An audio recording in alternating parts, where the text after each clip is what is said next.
Who would want to be a teacher? Who wants to be a teacher? Because it's a crazy profession with an almost impossible task there. Um, so it's very it's very interesting. Last week I was reading about an experiment with open source learning. Open source learning is when don't you don't give uh, you don't tell the students what to do. You don't tell the students what to do. It's very interesting. It was an experiment, and there are lots of different experiments around the world. It was an experiment by one teacher in New York about 20 years ago about what happens when you don't tell students what to do. And the result was very positive. It was interesting. The result was very positive because the students learned very quickly that if they do nothing, they will have nothing.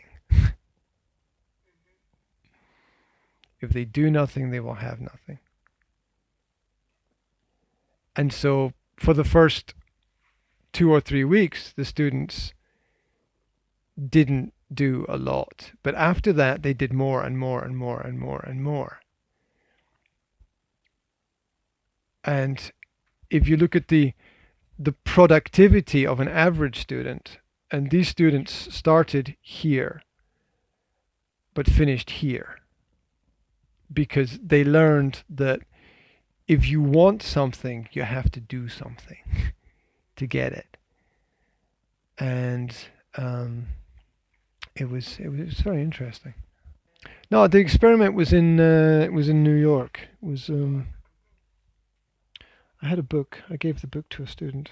Don't have the book.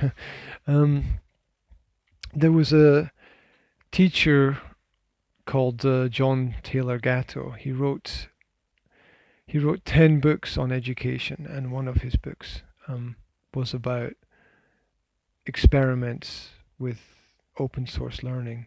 Just you don't tell the children what to do. You explain to the children that your life is your choice. And if you do something, you'll have something. And if you don't do anything, you won't have anything. So that's it. And then you wait. You wait for the students to ask you questions. You wait for the students to ask for help. You wait for the students to ask you what they should do and when they should do it and where they should go and who they should talk to. And the students then learn to be responsible for their own ideas. This doesn't work in all places, but it's interesting. It's interesting that I think a lot of students are very intelligent, but school does not respect their intelligence. Not all students, but a lot of the time. For example, very good students don't learn anything in school because they know that they can, they know that a 2 is okay and whatever. School is not a test. School is not difficult for very good students. School is not designed for very good students.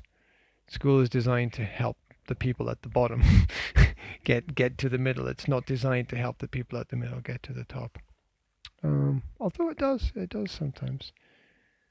It's interesting. It's very interesting also the number of students who get a 2 or a 3 in school.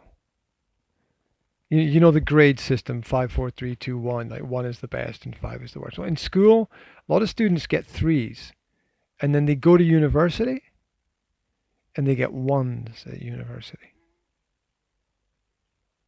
Because school is like, whatever. For a lot of students. Not all students, but a lot of students. I had some students like that. Yeah, I had some students here who were two and three, and they went to university and they're all ones at university. Because school was, who cares, right? Who cares? They never studied. They just, test, whatever. But when they went to university, everything changed. Because university was difficult for them. It's interesting. And then also because a lot of the students who get 1 in school, when they go to university, they don't get 1. They get 2 or 3. Yeah, it goes the other way. It goes the other way. Yeah, it's a different environment. Different social activities. That's yes. A lot of late nights. A lot of late nights and a lot of late nights and getting out of bed at lunchtime. Yeah, it's you are working, you're studying, you have a family, and well, yeah, you have a husband. No, I have a crazy husband. Yeah, Like a child. a lot of men are very similar to children. It's true. It's very true. Uh, I say I don't, because I say I don't have 3 children. I have 4 children, right? Because So your partner have four children. yeah, she says the same thing about me, right? Right. So yeah, the world believes that school. See, there's an equation. The world believes that school equals socialization. The world thinks this. This is completely wrong. Everybody says it. It's in all the books, but it's not true. It's just not. It's just not true. It's a myth. It's a myth. It's mythology. It's fantasy. School does not equal socialization, and I can explain why. School does not equal socialization because what is society? Society is the world around us that we have to live in. And when you live in the world, you have to make choices. You have to make choices because choices are what we have in a free world, in a free society. And this whole concept of choices and freedom create a positive society for us to live in. There are no choices and there is no freedom in school. Therefore, school cannot give us socialization because it cannot give us a positive society because it doesn't have choices and it doesn't have freedom. It doesn't have real choices because real choice is when you can say no. Real choice is when you can say, no, I don't want this, thank you very much. And it's okay. There's no negative consequence. There's no punishment. Oh, let me explain. they spend, the average child spends 6 to 8 hours a day in school. So they learn about school. They're in school, they learn about school, they experience school. They do not experience society. They do not experience the real world. Because the real world is a place where you can say, no, I don't want something, and you have to live with the consequences. In school, there's no opportunity to say no. In school, they give you 10 different flavors of ice cream, and they say, would you like strawberry ice cream? Would you like vanilla ice cream? Would you like chocolate ice cream? Would you like, um, I don't know, stracciatella? I like that myself. Stracciatella ice cream. Yeah, yeah. And you must choose one of those types of ice cream. You must, you, you, maybe I want to say thank you very much, but I really don't like this selection of ice creams. But you don't understand. You must choose this ice cream.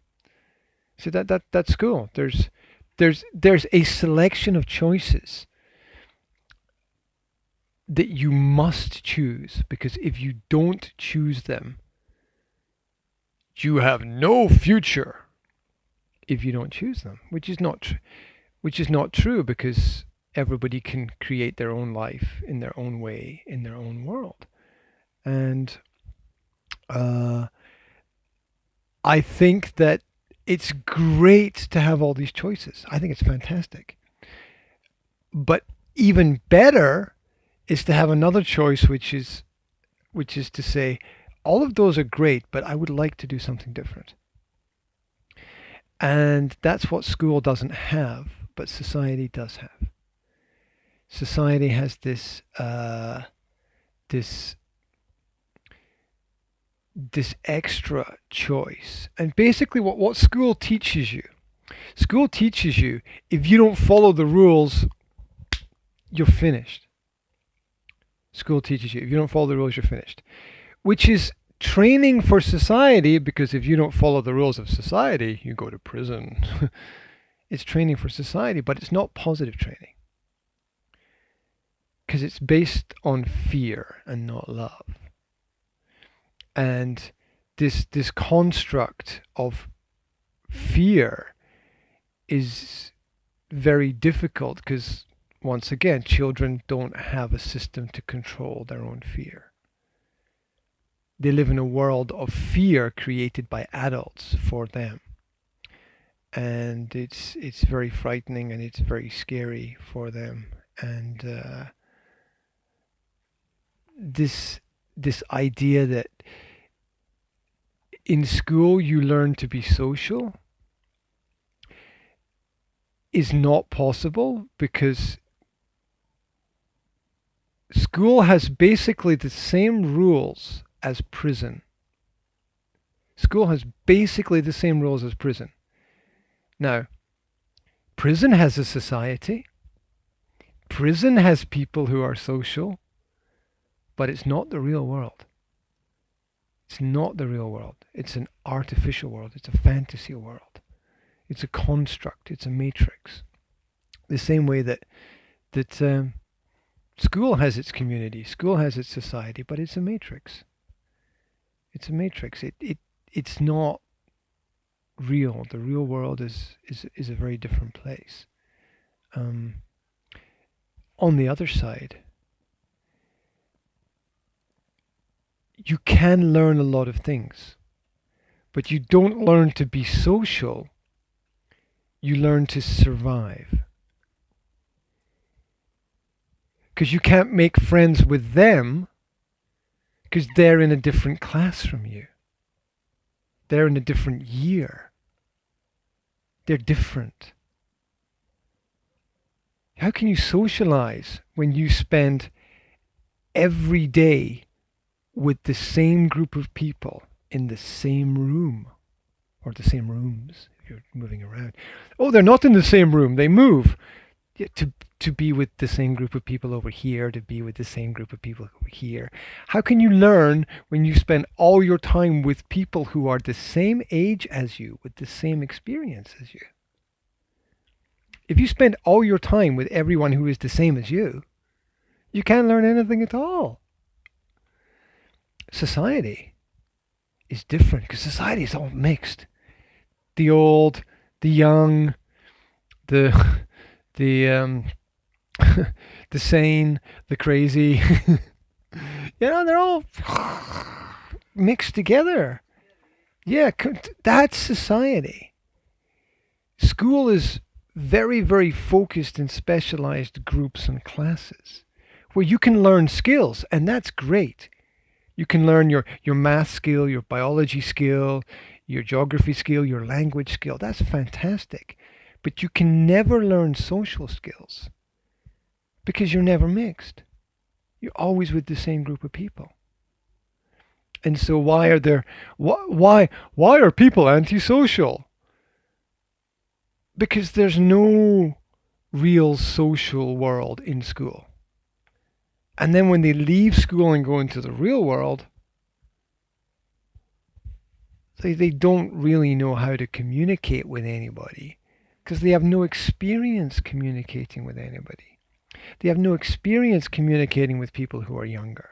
They have no experience communicating with people who are older. They don't have any experience with it. And so this antisocial behavior later is just a mirror of what they experience in school. Because if you live in the real world the same way you live in school, you can't live in the real world the same way you live in school. Because in school, everything is organized for you. You can go to school and basically do nothing and pass. But in the real world, you can't. You can't go out into the real world and basically do nothing and pass. You've got to work at it. You've got to work hard. So that's my perspective on socialization in school.